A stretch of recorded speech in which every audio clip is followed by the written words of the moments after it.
बिस्मिल्लाहिर्रहमानिर्रहीम। काश्तकार भाइयों अस्सलाम वालेकुम। काश्तकार भाइयों, इस वीडियो क्लिप में आज हम बात करेंगे कि गंदम की फसल पर फोग यानी धुंध के क्या असरात पड़ते हैं। आया इस पर कोई असरात पड़ते भी हैं या नहीं, और ये असरात मुस्बत होते हैं या मनफी। इससे पहले कि हम आगे चलें, आपसे गुजारिश कि हमारे चैनल को सब्सक्राइब करें जिन दोस्तों ने अभी तक सब्सक्राइब नहीं किया, ताकि हर आने वाली वीडियो जो फसलात से मुताल्लिक़ होती है, बागात से मुताल्लिक़ होती है और सब्ज़ियात से मुताल्लिक़ होती है, आप तक बर वक्त पहुँच सके।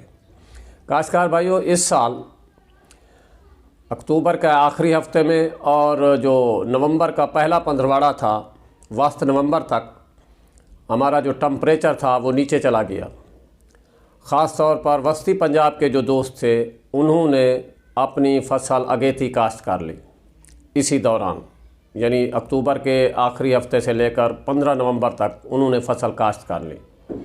और फिर हुआ यूँ कि 15 नवंबर के बाद टम्परेचर जो है वो मामूल से कुछ ज़्यादा हो गया, जिसकी वजह से हमारी जो गंदम की फसल थी वो बजाय शगुफ़ा साजी के उसने तीली चढ़ना शुरू कर दी, यानी उसकी जेंटिंग स्टेज शुरू हो गई और शगुफ़ा साजी की तरफ गंदम ने तवज्जो नहीं दी। शकूफ़े कम बने, जिसकी वजह से काश्तकार भाई हमारे परेशान हो गए।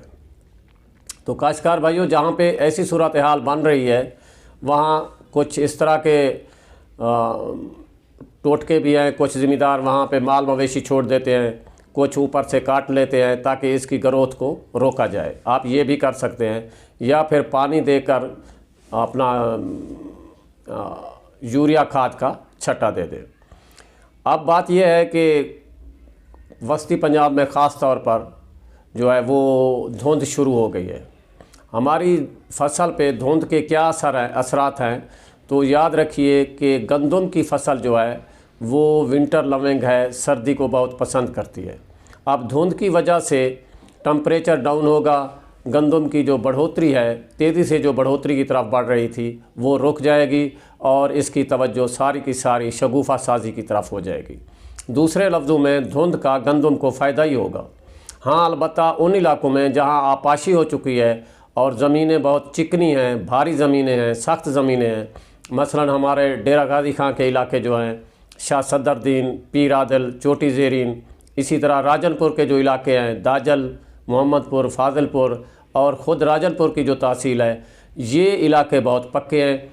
अगर यहाँ पे पहली आपाशी हो चुकी है और ऊपर से धुंध पड़ जाती है तो फिर यूँ होता है कि हमारी फसल पे कुछ दबाव सा पड़ जाता है, यानी फसल में पिलवाहट शुरू हो जाती है, फसल पीली पड़ जाती है।